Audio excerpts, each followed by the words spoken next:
Hello, hello, hello. Phoebe Rizzo, talking to the void once again. The October month is over, but I'm still here. And going to be for the foreseeable future, I hope. Now let's see if anyone out there is still listening. Oh. Now, today, got a lot to talk about today. This movie, well, first off, today I decided to play streaming service roulette. Loaded up one of my several services. Not going to list them out. They don't pay me. I'm not advertising for them. Anyway, load one up and just went with the first option under the horror section. Good plan. Good plan. And so I came across Madman. Generic title. Now, this is a 1981 film, so it's an older one.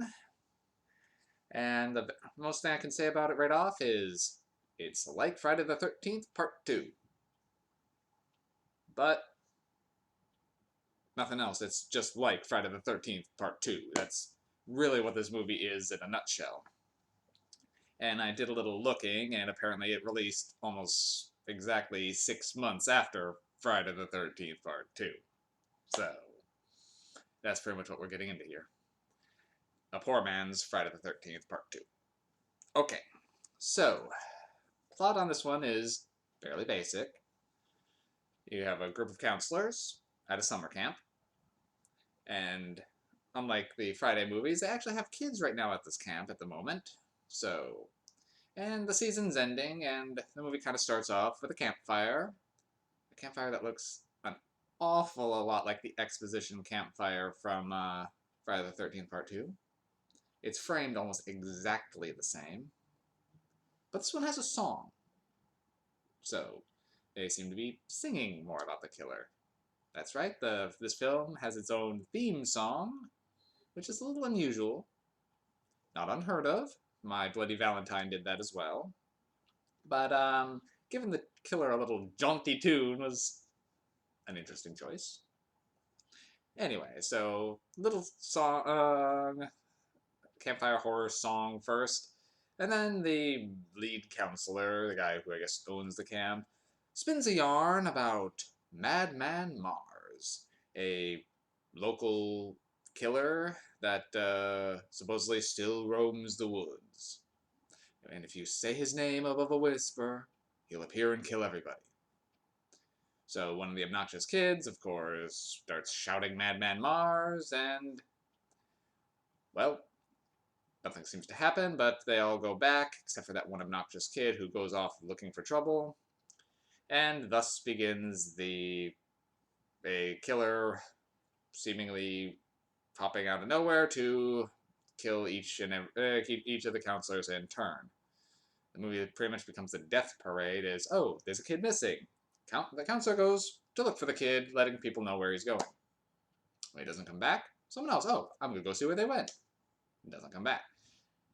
It's lather, rinse, repeat for pretty much the rest of the film at that point. It's just until you get down towards the final girl, and then it's the traditional chase around shenanigans. Okay, so first I'll say what this film did right and or okay. The gore effects are pretty decent, particularly some of the makeup towards the end I thought was well done. Also, it's not a poorly made film overall. A lot of the shots are okay. The lighting isn't the greatest, but it's not the worst I've seen. And it seems to know at least how to pull up a little bit of tension, and does a good job of having the killer just kind of moving about and lurking sometimes. So, it isn't a bad attempt. Where this film really lacks is in the script department, particularly the dialogue. Now, I will say there was this particular little girl whose delivery was very bad, but she's a child actor in the early 80s. We'll give that a pass. The rest of the characters, their acting isn't terrible. But the things they have to say, Most characters sound like they are stoned out of their minds. Nobody talks like this. They wax oddly philosophical and with weird turns of phrase, particularly discussing madness. It was very cringe dialogue. Also, well, I tried to talk about the good and segued immediately into the bad. See, that there really isn't too much there. Okay, so dialoguing aside, there's also then things get really ham-fisted in terms of other things. I mean, it's a traditional trope for a vehicle not to work when you're out in the woods. Okay. So they have a pickup truck that the character tries and it doesn't start, but they get it going. See, I will say I give this part a little bit of props if they establish early that the car doesn't work very well. Okay, that's not bad. So, and the fact that they get it going once or twice, and then it gives out when they really need it. Fine. That's okay. But then they do it again with the bus. Now this one, the bus fires right up without problem. But they brake hard once, and suddenly the whole thing shuts down. Then they also got a bad issue with Chekhov's axe. Now, the killer was reported to be an axe wielder. And, of course, immediately they set up as a wood-cutting axe in the camp. However, this axe has been wedged so far into the wood that no one can get it out. The characters try for a little bit. Apparently there's a long-running bet to, if they can remove it, they'll win some cash. So, of course, when the killer shows... So you're waiting for the whole time for the killer to grab that axe. And he does. Effortlessly. Now, the two biggest... Well, I guess before I get to the killer himself, I also had issues with the final girl, Betsy. Now, it's, again, traditional to have the final girl in one of these type of movies. Okay, fine. But the problem is, I mentioned what I dubbed the death parade earlier. During this whole time, she does absolutely nothing. She initially is there to help see off the first person, but other than that, she has some minor dialogues with the characters before they go. But she is such a passive force in this movie that at the end when she finally goes to try to confront the killer, it just seems so out of nowhere given everything else she's done. And you learn so little about her. Characterization in general in this film is bottom barrel. I mean, the Friday films aren't great, but some of the characters are memorable. They actually take time to establish and give you reasons to like these ones. This one, you get like one couple initially that you learn a little bit about, but one of them's off very quickly, and the other one does nothing until the end. So, a very weak final girl. Okay, the main two problems I'm having here involve Madman Mars himself. I have issues with the legend of Madman Mars, an issue with Mars. Okay, so what is Mars? We'll discuss that first. He's Jason Voorhees. Good night, everybody. Okay, so the problem is, like Jason Voorhees, we have no idea what the hell he is anymore. So, in the initial legend, Mars was a farmer who went crazy, killed his family. He was already a belligerent drunk ass before this, and then I guess one day he suddenly snaps, murders his family with an axe, goes down to the bar and has a pint. And then gets... Then some people take vigilante justice, hang the man, but he vanishes. As well as the bodies of his family vanish. Okay, that's all fine. I don't have a problem with any of that.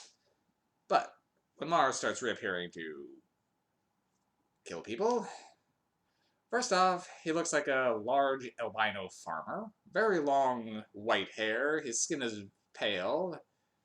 He's got scars that were mentioned in his story. He mentioned about how he got a cut on his face as well as his nose bitten. So the attention to detail in that was good. And the makeup on Mars himself is fine. But he's just constantly just as he goes around. So when he went mad, did he become like an animal? Because they made it sound like he was still lucid enough to go down to his bar and order a beer. So is he undead? I mean, some of the gory bits of him look like he might be, but they never really say. He's superhumanly strong, apparently. He's got, I mean, when he goes and yanks that axe out that two men couldn't budge. But he also seems to have claws. Like, his first kill, he pretty much grabs and rips someone's throat clear out. And he gives another character a nasty scratch after he loses his axe, just with his hands. Then... So, what Mars is supposed to be is kind of concerning. When they said his name, did they conjure him back? They didn't seem to make any insinuation that... they seem to try to hint that it did, but I've got problems with that too. Okay, so Mars himself, they don't really establish him very well.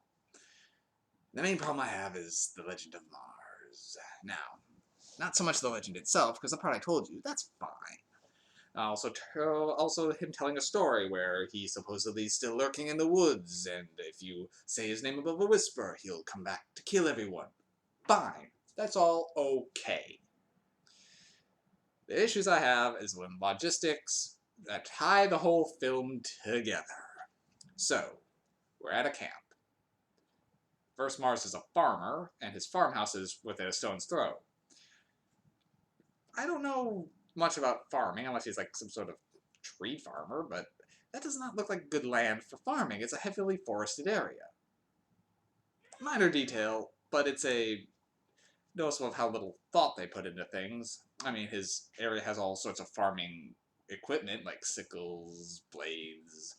Looks like a freaking halberd. But so, however, this camp has been here a while. They kind of established that. These characters, this is not their first season up here, and they indicate that they've done this several times with the same group.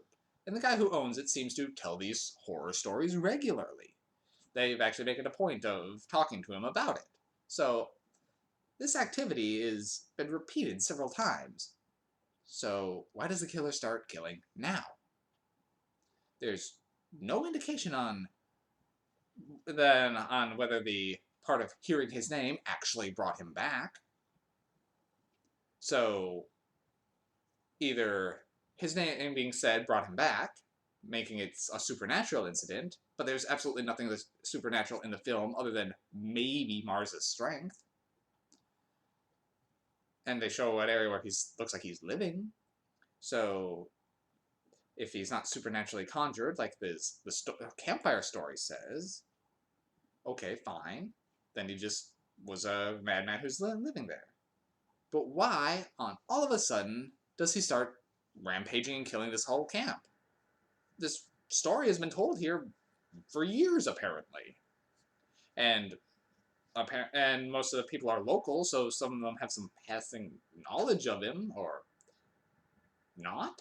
It's hard to tell what the people who live in town, as they reference, know about him, as apparently there's a local incident. The guy who owns the camp seems to know all about it. So, why did Mars attack the camp? Because someone said his name? Someone's been saying his name for years. Why is he suddenly going... There's no logic here for why the killer is attacking these people. I mean, one of the campers, I guess, wandered off towards his house, but Mars' first victim is in the camp. The guy who wandered towards him, Mars didn't even seem to notice. I mean, that guy seemed to spot Mars, but his reasoning for suddenly going on this camp slaughter don't really exist, at least now. I mean, if it was just a crazy person living in the woods, why has it taken him this long to attack the camp? Did he really not like hearing his name shouted? Come on, you tell a story like that every year, some kid's gonna try to test the legend. It kind of really falls apart at that point, logistically speaking. I know you shouldn't think too much about a slasher movie, but this one was... There's a lot of kind of holes in this area. Well, good gore. Kills are decent. I will say, the one lady who went and hid in a fridge, you don't usually see that. It's not poorly done, except for the dialogue and some logistical issues, but this one's a low 2. 2 MacGuffins. That's the best I can do on this one.